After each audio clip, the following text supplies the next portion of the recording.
Eu agradeço essa oportunidade de estar aqui num evento entre colegas e também com professores que muito me satisfaz o trabalho de cada um, né? E especialmente, antes da gente começar, eu queria inverter uma ordem e agradecer, né? Agradecer a Deus, porque Ele propicia muitas coisas. Ele propicia nós estarmos aqui hoje, Ele propicia nós podermos servir, né?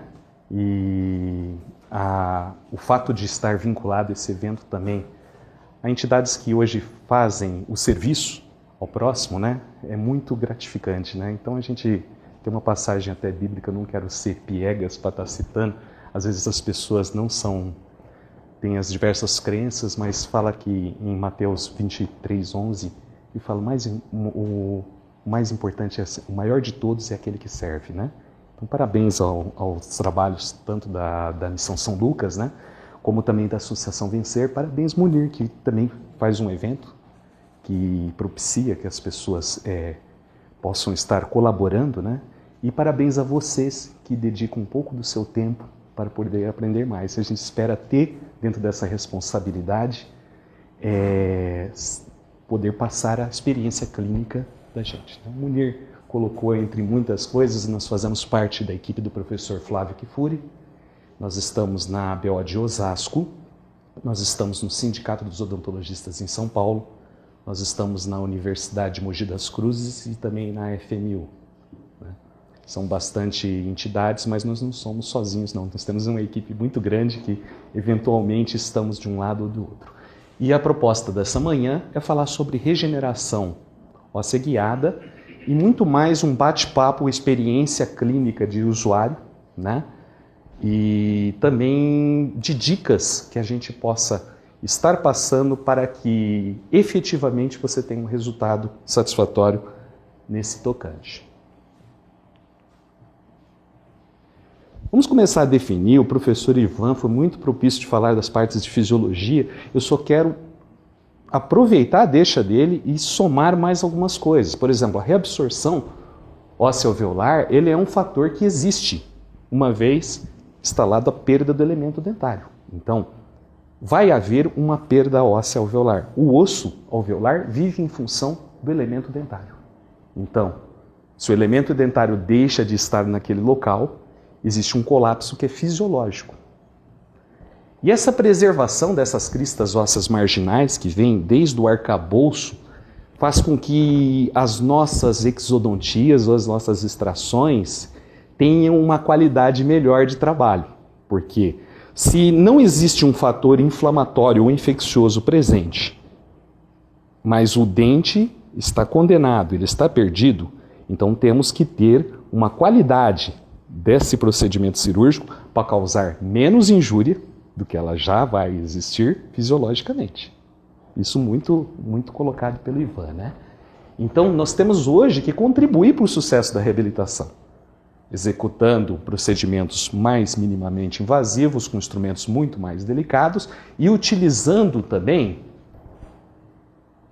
da preservação dessas estruturas através de vários fatores hoje que a gente pode estar colocando, né? Os enxertos, os substitutos ósseos, nós temos o osso autógeno, nós temos outros substitutos que possam ser usados, o osso homógeno, os substitutos sintéticos. E nós temos também a utilização de membranas e barreiras, que estão dentro do nosso arsenal de regeneração óssea guiada e permitem também a não invaginação de tecidos indesejáveis em determinados momentos. Então, dentro desse planejamento, a escolha da técnica é muito importante, essencial, para que você mantenha essa arquitetura óssea da forma que você encontra e que o menor prejuízo aconteça, né? Então, os enxertos, esses substitutos, as membranas e as barreiras têm que permitir essa remodelação óssea, que ela se ocorra, né, dentro de um termo previsto para cada escolha. Ou seja, quanto mais colocamos substâncias naquele nicho cirúrgico, naquele alvéolo, temos que saber o quanto de tempo elas têm para que, se elas remodelem, substituam Às vezes, pasmem, às vezes você vai reabrir e elas continuam lá. Porque, infelizmente, a gente acaba tendo a literatura, mas cada indivíduo é próprio na reação. Às vezes você faz o mesmo procedimento, esperando que em 5, 6 meses aconteça algo, e de repente você reabre e depara com o mesmo material, sem remodelação nenhuma. Então nós entendemos que hoje sangue é osso em potencial. O melhor substituto ósseo, né, num caso de uma injúria, seria o osso autógeno. E numa segunda opção seria o sangue do próprio paciente. Então, se pudéssemos manter esse coágulo primário, ele estável, e é um coágulo muito sensível a diversas coisas, a compressão, as alterações de temperatura, ações externas. Então, se esse coágulo pudesse se manter na posição de forma satisfatória, ele formaria osso por completo na cavidade do nosso nicho cirúrgico. Eu quero perder um pouquinho nesse início desses slides para se situar, porque a apresentação é meramente muito de imagens e dos casos clínicos que a gente faz. Então, preservando esse coágulo primário, sem que ele haja a formação tecidual epitelial invadindo ele, ou seja, não permitir que o tecido epitelial, que tem uma velocidade muito rápida, penetre por entre o arcabouço dessas cristas ósseas, formando o tecido epitelial antes do coágulo primário, nós teremos uma formação de tecido ósseo com certeza. Então a barreira ela é seletiva para isso. Temos no mercado os diversos tipos de barreiras. Temos a de colágeno, hoje em dia temos as de colágeno de altas densidades, que demoram muito mais para ser degradadas pelo organismo durante o período de cicatrização e reparo. Temos a Vicril, a poliglatinina, temos algumas que não são reabsorvidas, como a politetrafluoretileno, expandida e adensa. Tá? Temos os tecidos conectivos, podemos usar tecidos, por exemplo, como tecido, um enxerto, né? Enxerto livre, um enxerto pediculado. Temos as biológicas, que são os derivados de fibrina, hoje os PRFs, os PRPs. Temos algumas que são totalmente não reabsorvíveis, são barreiras muito interessantes, porém propensas a ter problemas no caso de exposição, como a alúmina e como o titânio. Ou seja, o universo para barreiras e para a gente manter um arcabouço com um coágulo ou algum material de enxerto dentro é muito amplo. Entretanto, temos esses dois prismas. Se não tivermos exposição da nossa barreira e se não tivermos contaminação na nossa barreira, teremos um resultado satisfatório. É isso que a literatura vem comentando com a gente. Então, baseado nisso, a gente vai mostrar algumas partes das experiências que nós tivemos com determinados pacientes e falar o seguinte, onde acertamos, onde erramos, porque não gostamos de mostrar também somente aquilo que dá certo. Acho que é mais propício mostrar aquilo que às vezes, onde a gente errou, para que a gente evite, a gente aprende com cada passo. Esse caso é um paciente que ele teve eu acabei voltando. Ele teve a perda desse molar constatada, né? E o primeiro passo, além do planejamento de imagens que a gente tem da parte de tomografia, nós vamos fazer a remoção desse molar de forma minimamente invasiva. Tá? Eu particularmente, eu me deleito quando eu vejo as pessoas que fazem cirurgias em campo fechado, sem abrir muito retalho. Eu ainda sou de uma velha guarda que gosta de abrir retalho e enxergar o que eu faço. Entretanto, eu tento utilizar materiais para fazer essa extração sem que haja tanta perda de cristas ósseas. Eu já vou saber ou imaginar pela tomografia o quanto eu vou perder de tecido, ou se ele já não existe lá. Então não posso, eu, Maurício, contribuir para que ele perca mais. Então nós fazemos hoje odontosecções, utilizando peças retas. Se você conseguir separar o vetor dessas raízes, é muito mais fácil você eliminá-las pelo vetor original de saída delas. Não queira tirar um molar com, por exemplo, um fórceps número 16, que é um chifre de boi ou chifre de touro. E falar de chifre, a pessoa às vezes fica até meio angustiada, né? que você vai provocar uma perda dessa crista proximal. E às vezes você pode perder até o septo, que é uma área muito interessante para a estabilização de um implante de forma imediata. Então rompemos as nossas raízes, delicadamente com periótomos, principalmente. Hoje nós temos periótomos mais flexíveis, alguns mais rígidos. Temos microalavancas. A gente estava olhando na parte comercial aqui, já começa a ter esses instrumentos. Então a gente começa a olhar para aqueles instrumentos da época de faculdade e começa a olhar com certa cisma, né? A gente já começa a colocar aquilo para outra coisa, né? Não utilizarmos instrumentos como a Seldin, que é muito... ela penetra para uma remoção de um dente, provocando uma dilatação da nossa crista óssea. Então já estamos fazendo isso e acaba sendo esses tipos desses instrumentos que a gente começa a mexer, né? Às vezes nós demoramos mais para extrair um dente do que para fazer a execução de um implante ou de uma regeneração óssea guiada. Curetagem do nosso alvéolo, muito importante. Às vezes nós notamos isso tomograficamente e temos que ver clinicamente. E pasmem, às vezes as curvaturas das raízes formam às vezes um tecido fibroso que, se ele se mantiver ali, ele já vai ser um fator negativo para a formação óssea adequada, mesmo com a formação do coágulo protegido pela barreira. Eis a nossa membrana de polipropileno, ela vem acondicionada com uma memória em forma, eu acho que é uma parte muito interessante, porque quase todas as outras barreiras, elas estão retilíneas. Então ela, por ser curva já por natureza, ela já tem uma certa memória. E ela tem dentro do mercado um tamanho bem satisfatório para você fazer, por exemplo, de 1 a 2 dentes, tranquilamente. Entretanto, a parte mais central dessa curva, que eu acho que é a parte primordial para a escolha. Às vezes você faz até um certo recorte que você olha, dependendo da situação, você tem que abrir uma segunda membrana. Mas, se você aproveitar muito bem essa cela, eu vou usar esse termo, você coloca ela no dedo, deixa ela enrolar. É aquele trecho que ela faz uma curvatura, que é a parte primordial para ela estar numa fase mais cervical do nosso enxerto. Começamos a fazer o recorte. E esse recorte é interessante porque quando a gente mexe com titânio, alúmina, a gente tem que ter uma réplica ou um gabarito, né? Feito às vezes com chumbo de radiografia, feito com material plástico que a gente leva e tenta clonar a posição, né?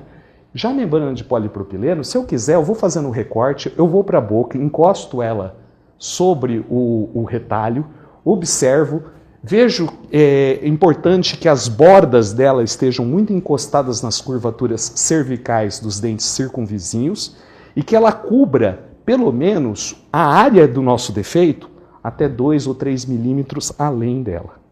Ela pode ser entrada na região, por exemplo, de linha miloioidea, ela entrava muito bem por causa dessa memória da curvatura dela.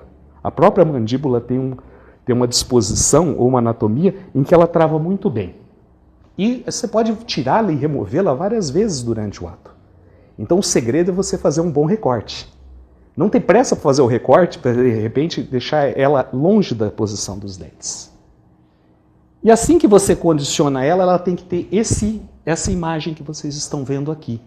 Você tem que enxergá-la sem vínculos nenhum, porque se ela estiver amassada durante a sua inserção, significa que ela tem bordos excessivos. Desculpa às vezes as palavras bordos, que eu sou do interior. Eu estou mais de 10 anos na capital, eu não perdi esse sotaque.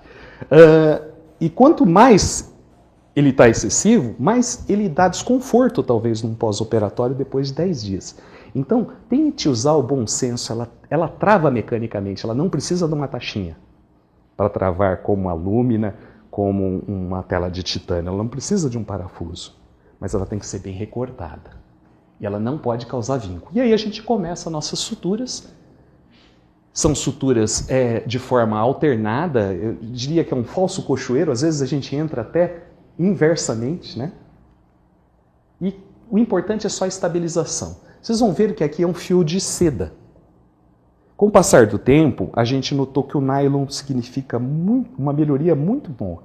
Você pode até suturar com seda, mas quando você atinge o tempo ideal da remoção dessa nossa membrana, que é 7 a 11 dias, isso pode variar de paciente para paciente e de técnica, daquilo que você deseja dentro do seu planejamento. Não menos e não muito mais. Porque a formação do coágulo primário se dá nesse tempo. A seda, ela acumula muita placa. Então ela vai dar um aspecto feio e vai chamar a atenção do nosso paciente com mais ou menos uns 14 dias, 11 a 14 dias. Entretanto, você removeu esse aspecto da formação da placa, você vai ver que não forma a placa na membrana de polipropileno que pode estar exposta e deve estar exposta. Antigamente eu suturava buscando bordo, a gente tem paradigmas que a gente tem que vencer. Hoje em dia eu fico tranquilo em deixar ela exposta, ela pode ficar. Hoje no mercado a gente entende que só a PTFE expandida possa estar exposta. Entretanto, há uma controvérsia nisso, mas a membrana de polipropileno é tranquila. Ela é muito lisa na parte externa e ela tem a aspereza correta para segurar um coágulo na parte interna. Esse paciente não veio com 11 dias, ele veio com 14 dias. E com 14 dias, o que a gente chegou? Ele falou assim, o senhor marcou, mas os pontos saíram. Sempre tem aquele negócio, aquele paciente nunca veio no dia que você marca. E qual que é a surpresa? Eu deparei com isso. Eu falei, higieniza bem, falei, se soltar você me avisa. E aí não precisa ser anestesiado, não precisa um grande instrumento, basta um explorador, ou uma pinça, você segura na membrana de polipropileno e retira ela. Quando você retira, já te chama a atenção isso aqui. Ele tem até um certo líquido por cima, mas não é um líquido muito seroso. É algo que é como se fosse o que ele tivesse alimentado ali, forma uma película, mas não é uma película, por exemplo, contaminante. E aí você enxerga até um pouquinho de sangue e você vê o coágulo primário totalmente formado. Esse é o coágulo que vai falar que você tem uma propensão para um sucesso na nossa reabilitação. Sobre esse coágulo, o tecido epitelial vai atapetar e vai cobrir devagar. Você vai perder alguma coisa desse arcabouço? Você vai. Mas se ele mantiver de uma forma circular, mais ou menos com cerca de 3 semanas ele está com esse aspecto. E com 4 meses ele está com esta possibilidade de visão. Tá bom? O que é importante aí? Não tivemos a desinserção de tecido mucoso o suficiente para tentar coaptar um molar, que é humanamente impossível. Vocês sabem muito bem que é muito difícil coaptar um molar. E não perdemos a queratinizada na vestibular, o que para a prótese é muito importante. Reabrimos com 4 meses, encontramos um osso totalmente formado. Poderíamos ter tido a colocação do implante naquela mesma sessão. Nesse caso, optamos por não. O paciente conjuntamente. E aí nós fazemos a inserção de um implante do tipo Cone Morse. O fabricante talvez seja Dentoflex na época. Nós operamos com vários sistemas, então volta e meia vocês vão ver determinados implantes diferenciados. O que é importante é essa verificação de tecido queratinizado na vestibular. Tá? Nós acreditamos que a instalação, por exemplo, no caso de um Cone Morse, com cicatrizador, você antepara mais o tecido. E aí, aguarda um tempo de cicatrização, olha que tecido bonito para você fazer a reabilitação. E reabilitamos eles em torno de mais ou menos 1 mês e meio com uma cerâmica pura. Tá? O próximo caso, nós vamos notar, este molar aqui, tudo bem? Foi constatada uma perda. O paciente teve muito edema, então, após a medicação, após a medicação inicial, nós fazemos um tipo de planejamento. Onde estão as estruturas de interesse da gente, que são assoalhos de seio maxilar, anatomia, o teto do canal mandibular, e qual a possibilidade de perda? Se pura e simplesmente extrairmos o dente e não colocarmos nada, ele vai migrar para esse tipo de defeito, um defeito em forma de elipse, que vai impedir a instalação de um implante de forma adequada. Mas as cristas ósseas proximais estão presentes, isso é bom para a regeneração óssea guiada através de barreira. Então, o nosso molar, com pouca quantidade de tecido para cobri-lo humanamente, Eu abro o retalho, desculpem, é aquilo que eu falo para vocês, adoro as pessoas que não abrem, eu gosto de enxergar. E quando eu abri o retalho, eu notei que a lesão era muito mais do que eu esperava, radiograficamente. E quando extrairmos o dente de forma delicada, como a gente comenta, nós nos deparamos com um molar que praticamente provocou uma remoção de qualquer base para você estabilizar o implante. O implante ali, se eu estabilizasse, ele ficaria 3 milímetros no osso sem nenhuma parede proximal. Então tínhamos um perímetro mais ou menos de quase 1 centímetro, né? Então era um molar de perímetro muito grande. Entretanto, com cristas ósseas presentes. Esse é o melhor caso. Aqui eu sempre brinco, toda foto que eu bato isso aqui. Eu começo a recortar e já coloco no dedo. Então, enquanto eu estou olhando aqui o que eu estou fazendo, a Bone Hill está na ponta do indicador. E outra coisa que eu faço, eu deito a Bone Hill por cima do meu retalho. Então eu olho, se ela vai vincar, eu já sei ali. Então eu tenho que cortar um tequinho mais, como a gente diz no interior, um cabelinho ou uma carinha, né? Vamos lá, faz o recorte. Importante sempre você curetar para promover aporte sanguíneo. Sangue é osso em potencial. Enquanto não tem sangue, cureta. Aí vem, geralmente, a nossa auxiliar e quer colocar o sugador. Fala, não põe o sugador aí, deixa sangrar. Deixa sangrar que vai formar um coágulo, tá? Se tiver um pouquinho mais hemorrágica, lógico, né? Coloca um tamponamento, pode deixar até a Bone Hill que ele já forma um coágulo por fora.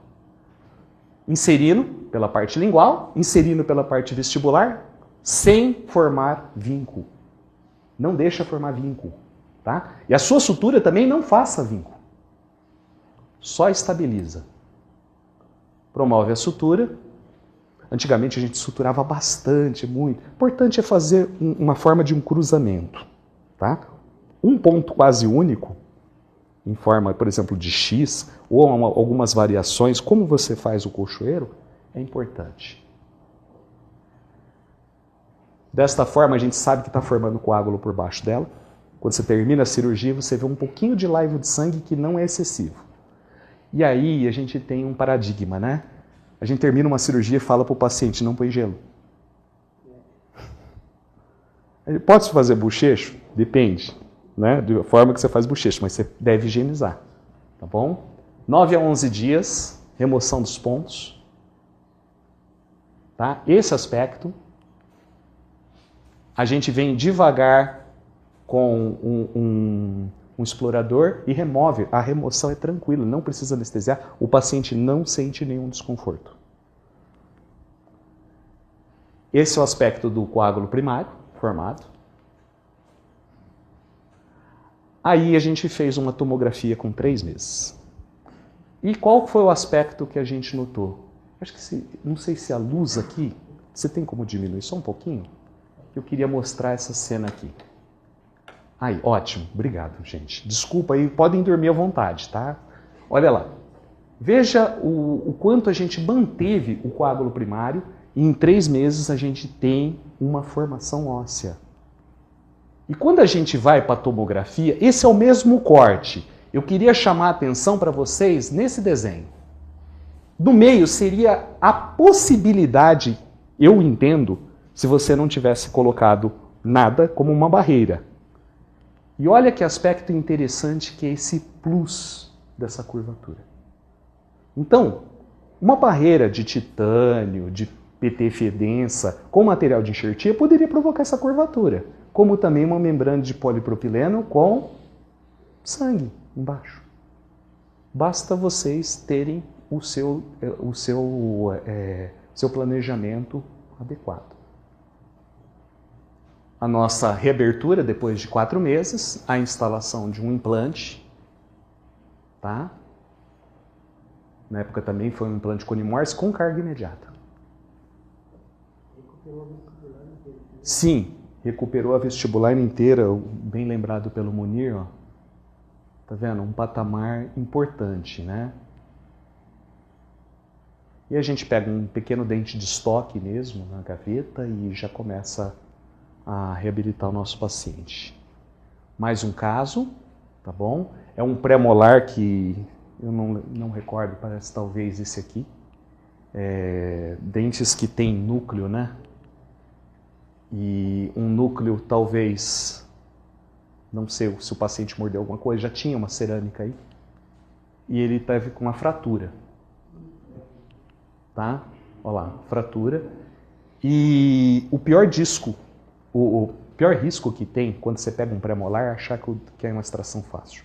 O premolar tem uma anatomia chata, às vezes ele tem uma forma de elipse. Às vezes é melhor que você encontre um premolar com dupla raiz, mas que ele esteja dentro do osso, né? Porque às vezes essas duplas raízes, eles também, a raiz vestibular está praticamente fora, não tem tábua óssea vestibular.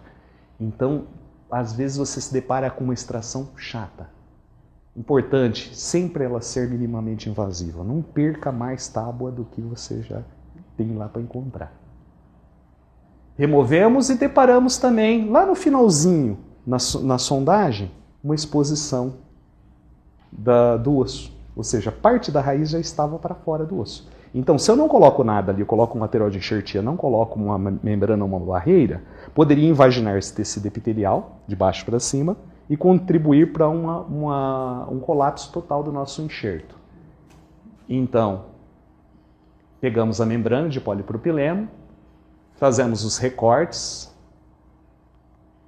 de forma adequada. Eu sou fã desse tipo de recorte, parece um 8 ou um osso, né? É bem um recorte lá, Fred Flintstone, né? E aí a gente faz a adaptação pelas cervicais. Logicamente, esse excesso, tanto por vestibular quanto por palatina, vão ser removidos. Insere primeiro na parte lingual ou palatina, depois insere na vestibular, formando essa cela ou esse arcabouço. Deixa ela descansar um pouquinho. Aqui eu já tenho certeza que já está formando um coágulo por debaixo dela. Ela já é uma barreira mecânica. E aí a gente promove a sutura. Tá? O paciente, depois de 11 dias, ele retorna. Observe essa formação, que é interessantíssima. Aí a gente pega um instrumento, no caso foi um dissector, e tentou começar a remover ela. Aí a gente notou que, ao remover, ela está totalmente aderida lá embaixo. Mas você não precisa incisar, né, e fazer a remoção. Pega uma pincinha, delicadamente, e remove. Quando a gente removeu, a gente notou que perdeu um pedacinho do coágulo primário. Então, vai remover? Recorta ela um pouquinho, puxa devagarzinho, sempre no sentido axial. Toma cuidado para não pinçá-la. Tá? Foi feito novamente a formação, de 2 semanas, e depois de 5 meses, se eu não me engano, nós reabrimos a área. Então tínhamos um defeito grande de parede, uma perda de vestibular, e deparamos com o osso com um patamar satisfatório. Nesse caso, a gente optou por uma fresagem controlada com dispositivos, por exemplo, de expansão, né, intercalando, e a gente instalou um implante de cone Morse. Hoje não há necessidade de você, mesmo você fazer uma reabilitação de molar, você colocar um implante de largo diâmetro. Você pode colocar, hoje, quanto menos, mais, né? Que é o que o professor também, o Ivan, selecionou. Colocamos um cicatrizador para ganhar mais tecido na reabertura. E depois de 5 meses, esse é o caso. Ele acabou, um paciente com problema periodontal, tá? E ele acabou perdendo outros dentes. A gente fez implante no molar depois, mas aqui já são aspectos das cerâmicas. E aqui é o caso finalizado do nosso elemento aqui. E manteve todas as dimensões ósseas satisfatórias. Tá? Mais um caso que é interessante. Tá, pode acender, por favor. Isso, desculpa, gente. É só para aquele caso lá, acho que os demais dá para... Não? Isso. Aí. Deixa eu ver se tem alguém dormindo. Não, tá tranquilo. Então tá jóia. Então vamos lá, ó. Esse molar, deixa eu só voltar aqui um pouquinho, gente, desculpe. Esse molar teve um aspecto interessante. Vamos olhar a topografia óssea dele? Crista mesial eu tenho? Tenho. Septo eu tenho, apesar de lesão? Tenho. Muito interessante. Mas dá uma olhada a crista distal. Onde ela está? Tá no ápice. Então vamos lá. A membrana de polipropileno é uma barreira que funciona aonde você tem os níveis de crista. Você tem que encaixá-la pensando o seguinte, se eu tenho a crista aqui e a crista nesse sentido, o osso vai formar nesse vetor. Não queira pensar que ele vai formar no vetor que você termina com o dente. Porque você distancia muito a crista e o coágulo não tem essa capacidade de fazer essa manutenção nessa região. Então, descontamina bem no dia da tua cirurgia a proximal do molar e torce para que a gente tenha um vetor interessante. Se continuássemos com esse dente, o outro molar perderia. Tanto é que eu falei para a paciente, é possível que você perca o seu molar posterior. Fomos para a nossa cirurgia, um dente com... Era uma metaloplástica, eu falei, se tivesse que perder um dente, seria esse, né? Então, teve um lado positivo da coisa. Removemos ele e às vezes a gente se depara com esse tipo de defeito aqui que eu vou tentar ver se a imagem mostra. Olha lá. Perda muito grande da crista vestibular, além da raiz, era uma raiz elipsoide, né, era forma de 8.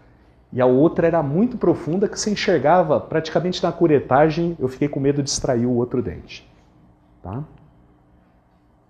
Pegamos a membrana, adaptamos ela de acordo com as cristas marginais, assim como a gente tem comentado, e suturamos. Durante a sutura a gente verifica a formação do coágulo primário, e nesse, eu não sei se a gente consegue aqui voltar um pouquinho, talvez não dá para ver a imagem muito bem aqui. Essa membrana vincou, tá vendo aí, ó? Aqui dá para ver, tá vendo que ela vincou por causa do fio? É onde a gente já teve um prejuízo. Então hoje em dia a gente olha muito bem isso. Vincou a membrana por causa da adaptação ou da sutura, o coágulo ali não vai formar bem. Então você já sabe que você pode ter um prejuízo. Com 15 dias, esse caboclo apareceu no consultório dessa forma. 15 dias. Aí você vai falar, você marcou ele com 15 dias? Logicamente que não. Ele liga lá no consultório e fala o seguinte, hoje não dá para ir. Então é um paciente que você tem que ver o mais rápido possível, ele tem que ser disciplinado. O que aconteceu aí? Eu tenho praticamente a membrana saiu. Eu não sei se ele mexeu mecanicamente com ela. E eu comento com cada um dos clientes. Se ela sair, você vai ter um prejuízo. Não significa que a gente não possa reintervir. Com uma condição até melhor, deixar formar um pouquinho do tecido, reintervir, recuretar e fazer de novo. Mas a gente pagou para ver. Olha o coágulo primário formado e o vinco. Vocês estão notando o vinco aí. Mas o que é interessante é que o tecido epitelial ficou com um patamar de contorno ali. Então eu tenho um coágulo primário até a metade da minha raiz, que, lembram, era quase no ápice, a crista óssea, e eu quero ver o que vai formar depois. Quando abrimos, notamos que houve uma formação óssea pequena no lado da nossa raiz. Talvez pela curetagem, descontaminação da nossa raiz e a manutenção desse coágulo primário. Ele continua com um vetor decrescente? Continua. E a gente conseguiu instalar um implante, era um paciente de reabertura bucal muito chata de trabalhar. Então você vai trabalhar com implantes que você já tem que colocar infraósseo nessa posição, é um pouquinho chato, mas a gente instalou com um cicatrizador, suturamos para ter esse perfil, para facilitar a nossa prótese, e depois de mais ou menos 3 meses, a gente já colocou um conector indexado, o nosso implante instalado, o antes e o depois. Tá? A formação óssea, não sei se às vezes dá para ver, mas ela começa daqui para cá. Só para... Qual que é esse primeiro? Deixa eu ver. Tá dando para ver? Ó, aqui você tem formação óssea. Dá uma olhadinha o que teríamos se não tivéssemos formado o osso. Depois, com o tratamento periodontal, a gente conseguiu manter esse molar durante muito tempo. Tá? Deixa eu só voltar à situação original. É esse aqui? Isso. E aí a reabilitação do paciente, aguardando, sempre ele sabendo que esse molar ele vai perder. Mas ele já está reabilitado aonde interessa. Esse é um caso muito interessante, é um dos últimos casos da gente. Esse paciente apareceu com esse tipo de articulação, tá? Imagine que ele não está contente, que ele praticamente trava o antagonista na... E quando a gente foi para fazer as extrações, a gente descobriu o seguinte: você só descobre que o paciente tem algum problema durante a fase de atuação nele, né? Ele falou, nossa, doutor, eu estava fazendo assim, tá duro para tirar esses dentes, mesmo com o periótomo, né? Ele falou, o senhor não sabe, ninguém consegue tirar meus dentes. Toda vez que o cara vai tirar meus dentes, ele fica 2 ou 3 horas. Ele tinha uma anquilose em cada um dessas raízes, enorme. E aí a gente tirou, eu vou permitir vocês um pouquinho, ó. E a gente começou a colocar a Bone Hill, e eu comecei a observar que eu precisava recortar ela. Por quê? Porque na curva que faz o rebordo, às vezes você vai vincá-la. Então você faz um planejamento, talvez, essa situação das raízes, né? Dividi ela, coloquei um primeiro passo lá na posterior e depois coloquei uma na anterior.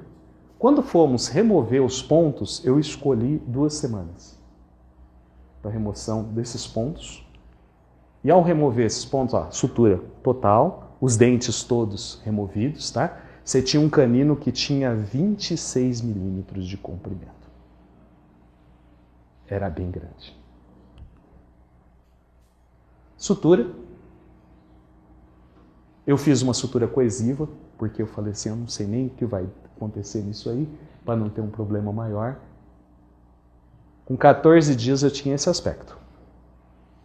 Aí o que eu fiz? Comecei a remover os pontos de trás para frente, da posterior para anterior. E falei para a pessoa, higieniza. E se ela soltar, deixa quietinho. Vamos ver. Com 3 semanas eu tinha esse aspecto. Aí eu comecei a remover, porque eu falei assim, já não me interessa mais. Aí ela pode ir o tecido epitelial invaginar. Então vamos ver que coágulo eu tenho. E essa formação que eu tinha. Isso é um coágulo primário. Então eu já fiquei contente de um paciente que foi neoformando. O aspecto visual, você tem que conversar com o paciente, é feio. Ele pensa até que está pior coisa, mas não tem secreção, não tem dor. E olha a limpeza que é isso aí. Você remove, e não é que eu passei gaze na Bone Hill, na membrana de polipropileno. É esse o aspecto que você vê. E aí na tomografia, a gente constatou que foi mantida as dimensões ósseas. Com 5 meses a gente reabriu, esse paciente estava usando uma parcial, já estava incomodado, mas pelo menos já estava articulando. E a gente fez a instalação de implantes, aqui no caso acho que foi conexão, se eu não me engano. Colocamos acho que 4 implantes. Uma formação até primeiro molar, que era o planejamento da gente. A partir dali era só com levantamento de seio e ele, nas condições dele, ao que ele poderia fazer. Instalamos os 4 implantes, implantes de 13 e de 11,5 o último. Colocamos depois munhões, depois de uns 3 meses. E reabilitamos ele com provisório. E ele está trabalhando na parte de baixo. Então, ele já começou a dar uma qualidade maior. Mais um caso rapidamente, um molar. Quem olha na radiografia fala o seguinte, olha, bacana, dá para você instalar um implante imediato. A não ser que você olhe que o molar ele tem uma posição mais palatinizada. Geralmente a gente tem osso na palatina. E esse caso foi engraçado, porque eu não podia perder o osso vestibular que era fino que ele tinha. Então, quando removemos, começamos a abrir e notamos uma trinca no dente. Aí temos que fazer uma odontosecção, porque esse dente ele é retido pela própria anatomia da raiz. Se eu forço com fórceps, eu acabo com toda a vestibular. Aí eu tenho um colapso que o paciente não vai usar nada. Eu vou ter só o assoalho do seio lá embaixo. Então cortamos, somos favoráveis à odontosecção e quando removemos, nos deparamos com isso. Parede vestibular perdida, o septo e parte da palatina inexistente. Então, abrimos a gaveta, porque entre algumas coisas que tem na gaveta, além de sutura, temos membrana de polipropileno, tá? que eu acho que o posicionamento da membrana é você ter ela na gaveta, porque a hora que você precisar, talvez seja uma indicação perfeita. Faz o recorte adequado dentro da ótica desse. Aqui vocês enxergam muito bem, ó, adaptando sobre o defeito. Sutura, sem ser muito coesiva. E aí notamos o primeiro erro da gente que a gente começou a corrigir. Bordas vivas no recorte da nossa membrana. Proximidade da onde a gente fez uma relaxante. Se tem borda viva perto da membrana e a proximidade, ela vai expor. Aí o que acontecemos? Controlamos, deixamos ela um certo tempo e aqui é a remoção com a pinça. Observem a limpeza dela e a neoformação do tecido. E quando abrimos com 5 meses, fizemos a nova tomografia. Achei um tecido interessante, esse na vestibular, ó, neoformando. Patamar sendo mantido por causa simplesmente do uso de uma barreira. Poderia ser alúmina, poderia ser titânio, poderia ser PTFE densa. Entretanto, a membrana de polipropileno funcionou bem, sendo exposta. Fizemos a reabertura com 5 meses, nos deparamos com um patamar formado, inclusive observava um dente que tem um alto aporte sanguíneo, que é um dente neoformado a partir de coágulo. E aí com a técnica de um limitador, a gente colocou um implante de 8,5. Numa área que tecnicamente não conseguiríamos colocar. Tá? Essa é uma técnica que a gente faz também com aqueles elevadores via crista óssea. Né? Um implante instalado, manutenção, preparado. Então o grande questionamento é se as dimensões ósseas são essenciais para o nosso planejamento implantar, por que não utilizar barreiras para evitar essas perdas dessas dimensões? É essa a indagação. E utilizar remodelações mais fisiológicas. Eu não tenho nada contra você colocar enxerto autógeno, ou aqueles que gostam de homógeno, ou de materiais sintéticos. Eu até acho muito interessante. Só que o sangue, no caso o sangue em potencial, ele é perfeito para isso. Tá? Então, a barreira de polipropileno, você tem que conhecer a indicação para você não perder a oportunidade de usar. Fácil manuseio, fácil aquisição. Hoje em dia nós temos materiais fantásticos, porém eles são importados. Nós estamos numa questão de país em que a gente tem cada vez mais um fluxo de caixa menor e os materiais cada vez mais caros. Então é uma empresa nacional e acho que isso é muito interessante. O custo é minorizado e o menor risco de contaminação, porque ela pode ficar exposta desde que você a indique muito bem. Eu vou fazer alguns agradecimentos, tá? Muito rapidamente. Eu queria agradecer a Deus, que eu já agradeci no início, né? Que Ele permite que a gente faça parte dessa obra. Agradecer. Eu não conhecia o Ivan, mas e assim também com a Cacilda, né? Cacilda do instrumento. E espero estar orando e também, quem sabe, até contribuindo cada vez mais para essas duas entidades, né? Agradecer ao Munir, figura do pessoal da Bonnie Hill também, que somos parceiros, então para a gente é um prazer estar aqui. Agradecer a vocês que tiveram a paciência de me suportar agora no período da manhã. Espero que vocês desmistifiquem o uso da membrana de polipropileno. Eu estou à vontade para qualquer pergunta a partir dali. Meu orientador, meu coordenador, o professor Flávio, me cedeu aqui para cá. Então, agradecer a equipe da BO, da FMU, da OMC, do SOESP, que a gente está. O Rogério aqui do Instituto Velasco, gentilmente recebeu a gente, está dando os apoios aí. Aos palestrantes que a gente está convivendo, né? O Ivan, tá o Fábio aí, e o Munir, não sei se os Renans estão aí já, e o Maurício também, o Xará, que vai estar. Então, um bom congresso para vocês. Eu estou aberto a perguntas se vocês tiverem, tá? Esse aqui é o contato meu pessoal. Se uma hora vocês quiserem mandar o e-mail, tá? Eu tenho esse site também de... desculpa, perdão. Tá bem? Então, qualquer contato a gente está solícito, né? Eu já vou abrir, só um momentinho. E aqui é um contato dos cursos que a gente faz, na figura do Flávio. Pois não. Eu queria saber...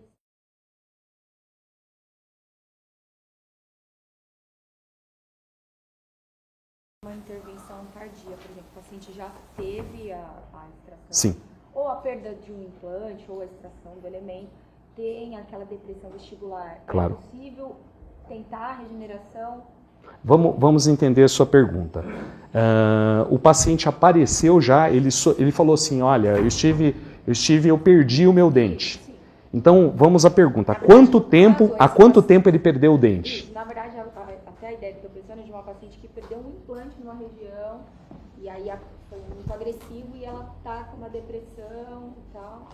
E aí, se nessa região é possível fazer uma intervenção. Então, vamos lá. Você parte da premissa de você fazer uma boa análise de planejamento. Então, exame tomográfico. O questionamento, há quanto tempo ela perdeu esse implante? Há poucas semanas, menos de um mês, porque os tecidos de neoformação têm velocidades variáveis. Por exemplo, tecido epitelial, de 7 a 14 dias, ele atapeta qualquer coisa. Então, se você não colocou nenhuma barreira, você vai encontrar com tecido epitelial invaginando a região. Fácil de remoção? Fácil de remoção, não tem problema nenhum. Só que você tem que curetar muito bem essa área.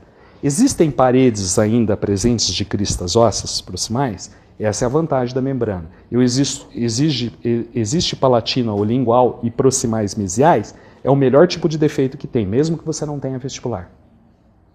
Está entendido? Então você vai fazer a reabertura, você vai promover novamente uma injúria. Então você vai curetar o tecido que está organizado lá. Possivelmente é um tecido fibroso. É um tecido de reparo, que é aquilo que o Ivan colocou num quadro um pouquinho mais inferior, que não é interessante. Tem que remover ele inteiro. E tem que ter um bom senso de enxergar que não tem resíduo de tecido. Tá? E aí você coloca a barreira de polipropileno. Uhum. Vamos entender uma coisa. Deixa o cirurgião dentista, a partir de hoje, de querer ser super-homem ou Deus. Né? Nós temos uma mania de falar o seguinte, não, a gente vai resolver. Não, tentar resolver através de uma barreira. Se você conseguir formar um coágulo e ele atapetar aquela região, a chance de você ter uma neoformação óssea com uma barreira é melhor. Tudo bem? Não sei se é o caso que você está vendo. Não sei. Já perdeu Eu tentaria. Eu tentaria e acompanharia isso com tomografia. A primeira experiência que eu tive quando eu vim aqui no lançamento, que foi do mesmo jeito, a gente levando a membrana, como a gente, para fazer o teste, peguei a minha irmã. Nada mais justo. E era um segundo molar inferior. Eu esqueci de trazer as duas tomografias. E eu tinha um aparelho lingual do segundo molar inferior direito. E eu removi já estava cicatrizado aquilo há meses. Eu não tenho a noção de quanto foi, porque era um problema de uma fratura e perdeu toda a vestibular. E quando eu fiz, eu até desenhei com a caneta na tomografia.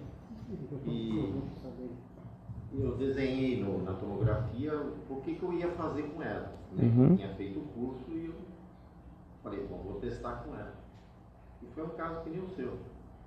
E eu parecia até que eu tinha feito o desenho após a cirurgia. Tive pleno sucesso. Só que tive que remover toda aquela... Uma das coisas que a gente passa também, hoje em dia com divisão de crista, você pode promover uma certa divisão de crista, você expandir com uma fratura de galho verde, não pode ser... Às vezes você pode até colocar um parafuso ortopédico para você fazer como se fosse uma distração controlada e colocar a membrana de polipropileno. Aí você tem que trabalhar ela como uma barreira, aí talvez você tenha que fixá-la. Tá bem? Vai ser mostrado algum caso dele? Eu acredito que o professor que me sucede talvez vá mostrar a parte de levantamentos de seio. Munir, alguém vai mostrar a crista? Eu vou mostrar depois. Então, Munir, então vocês estão bem favoráveis. Eu mostrei a parte mais simples mesmo, com a parte alveolar, então, mas eu fico muito contente. Vamos explicar esse tipo de defeito, eu vou explicar direitinho. Então você vai ter. A vantagem é estar à tarde.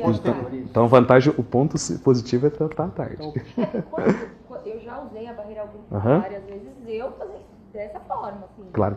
Até hoje, meu interesse de vir foi por essa dúvida. Claro. Sobre uma intervenção tardia. Você pode. Pode sim. Desde que você forme um coágulo.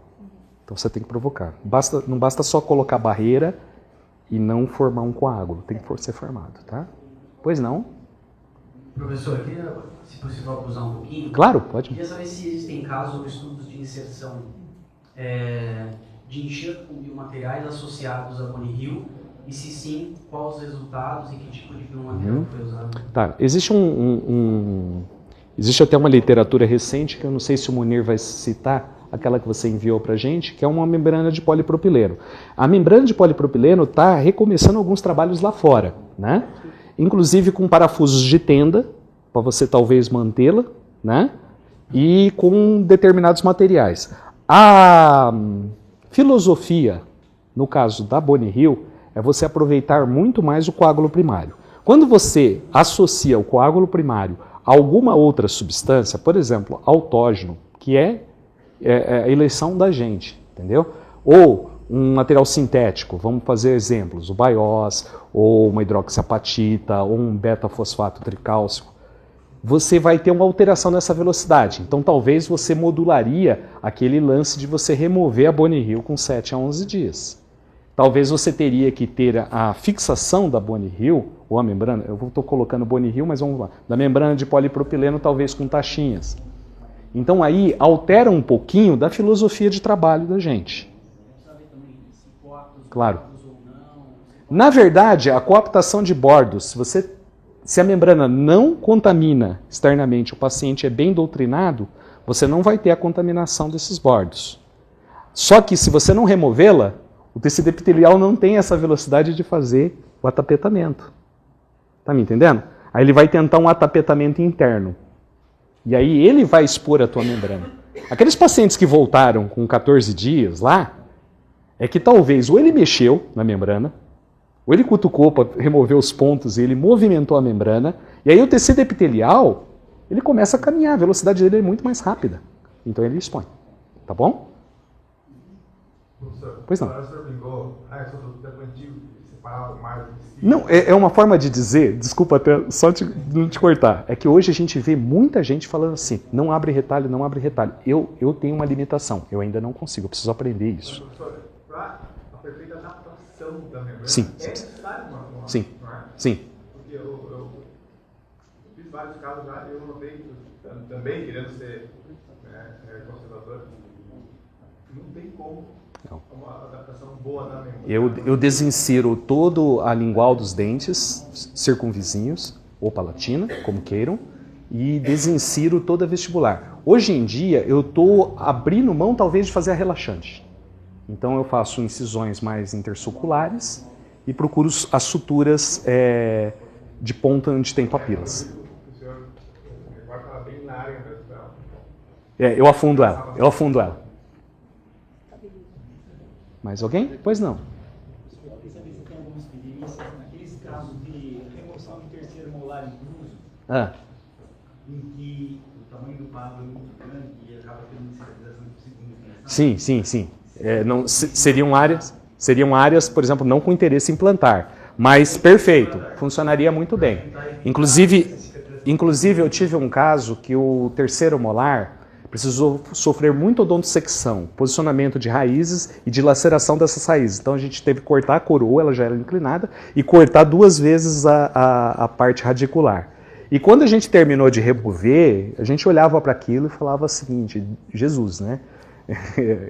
Tudo bem, você até veio o tecido, mas ele vai ficar exposto. A gente colocou a membrana de polipropileno, ela funcionou bem.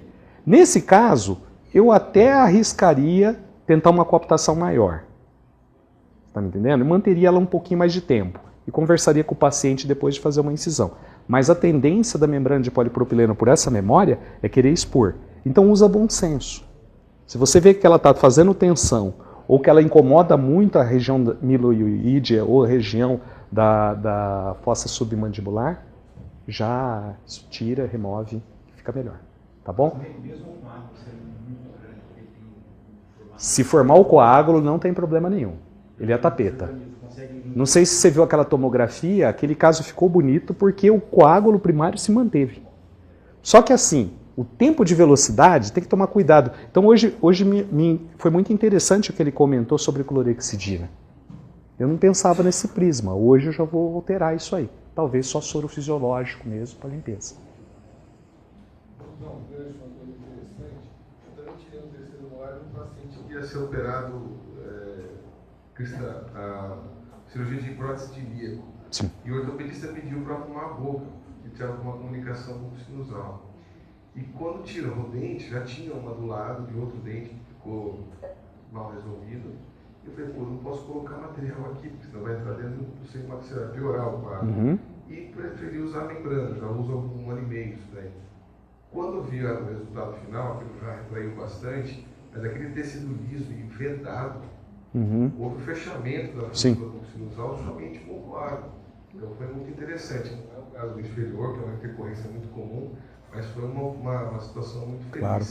Muito contente com o resultado. E o paciente com a simplicidade também da resolução. Fazer rotação de retalho, enfim, foi para a cirurgia. É o menos é mais. Com certeza. Foi. Muito bem colocado. Acho que tem mais um colega. Nessa regeneração guiada, se a gente tiver um implante no meio, conseguir um travamento para ficar um gap, é muito legal. Tem casos que a gente coloca o implante, assim, como é uma preferência. Eu trabalho muito com cone morsis, então a gente usa o cicatrizador como um anteparo. Então já teve casos da gente se deparar com ter que fazer ostectomia para acessar o cicatrizador. Pode pôr implante direto? Às vezes, pode. Só sim. Acho que vai ser mostrado um caso do Renan, se não me engano, de fixação transdental, né? É muito legal, tá bom? O que pode às vezes movimentar o pós-operatório da membrana é a violência do bochecho, né? De bochechar com muita pressão. Pressão é uma limpeza leve. O que eu explico para o paciente, ele tem que escovar, primeira coisa. Segundo, ele tem que remover mecanicamente, levemente em cima da membrana, tá bom? Ela é muito lisa, então ela é fácil de fazer a higienização. Um enxágue, tá bom? Se não tiver mais perguntas, eu agradeço a presença de você, tá bom?